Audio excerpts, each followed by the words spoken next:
this video, we are going to see that if you want to enable the two-factor authentication on your Discord application on your mobile phone, and that is for Android, here's how you can easily do it. First of all, if you open the application and you are in the home tab, just click on the bottom right hand corner where it says you. And once you click here on the top right, you will see this little gear icon. Just click on that. That is for user settings.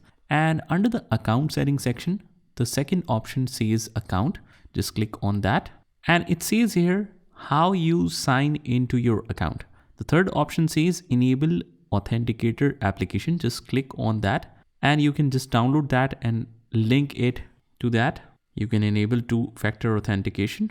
Open your authenticator app and enter the code below. So let's copy this code, and the next time you enter that code, provided you have the authenticator application, you just hit the plus sign, paste the key, and it is time based. You can apply that, and here is the Discord authenticator app linked in the authenticator. So that's how you do it.